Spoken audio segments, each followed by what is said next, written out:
Magandang araw sa lahat. Ito'y debate tungkol sa divorce bill dito sa Pilipinas. In respect to our House of Representatives in the Philippines, Congressman Lagman and Congressman Marcoleta. So, mayroong debate nila tungkol sa divorce, mga kapatid.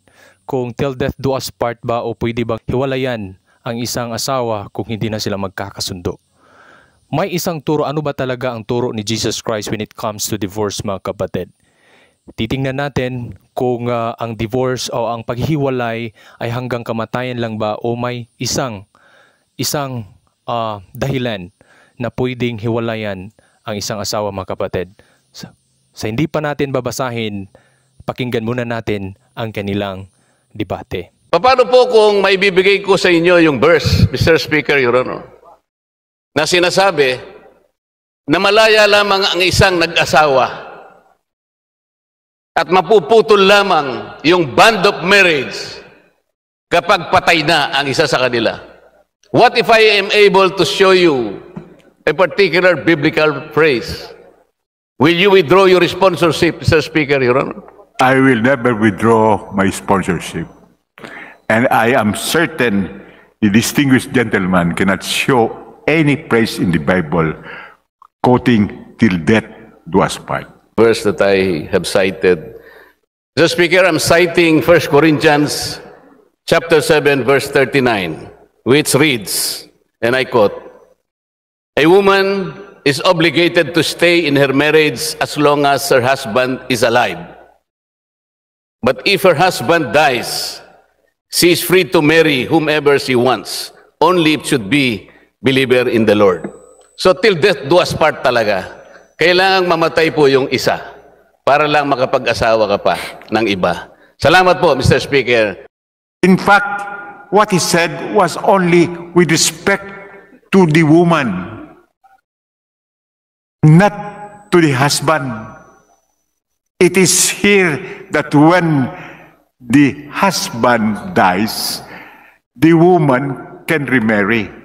But it would be better if she does not remarry. That is completely different from till death do us part, which is addressed to both the husband and the wife. But as I've said, death here could be physical cessation of life or a metaphor that love, respect, and tolerance in the marriage had already ceased.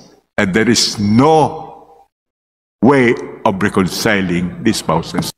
Mr. Speaker, I did not know that my good friend, the sponsor, is after the exact word, till death do us part.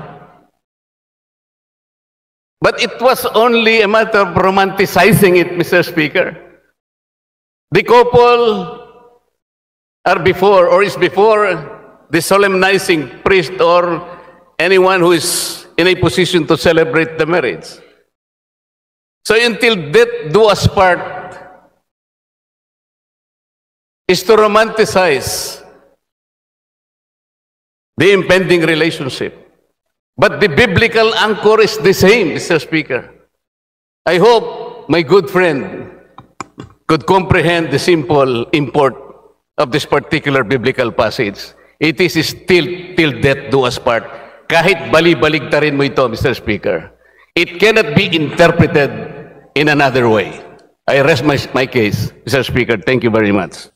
Alam niyo, mga kapatid, may isang verse sa banal na aklat na sinabi ni Jesus tungkol sa divorce na pwede mong hiwalayan ang iyong asawa. Ito'y makita sa Matthew chapter 5, verse 32. Babasahin natin. Sabi dito, in verse 31, magsimula tayo. "It hath been said, whosoever shall put away his wife, let him give her a writing of divorcement." Verse 32, "But I say unto you, that whosoever shall put away his wife, saving for the cause of fornication, causeth her to commit adultery. And whosoever shall marry her that is divorced committeth adultery." So ang isang dahilan na pwedeng hiwalayan ng asawa ang kanyang asawa, mga kapatid, kung sakaling nakakommit ito ng fornication. So nagkaroon siya ng tinatawag na adultery, yung nakipagrelasyon siya sa ibang babae habang ito ay may asawa pa. So yung asawa na nalaman niya na yung asawa niya ay nagkasala ng adultery o fornication, pwede niyang hiwalayan ang kaniyang asawa, mga kapatid. So we need to check and balance po ang pahayag ni Jesus Christ. No? Pwede pa lang may divorce, pwede pa lang iwan ng asawa kapag nakakommit ng adultery yung asawa niya, kahit hindi pa namatay.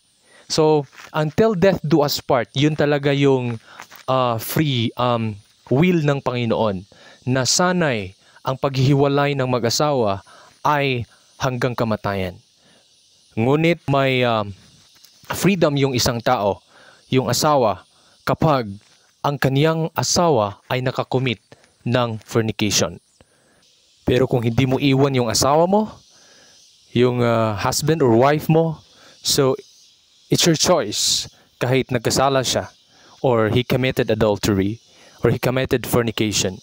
So, pwedeng manatili ka sa niya. That is your choice. So, ang sa atin lang mga kapatid, pinakita natin na kung sakaling magkasala ang isa sa mag-asawa, ay may freedom yung isa, mga kapatid, to marry again. And I hope and I pray that our government, bibigyan sila ng wisdom ng Panginoon na maisaayos ang batas ng divorce.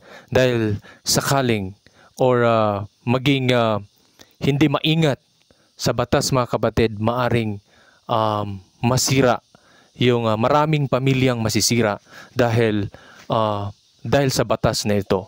Kung titingnan mo ang batas ng Amerika, dahil sa kanilang batas na divorce na hindi ito na isaayos, anong nangyari?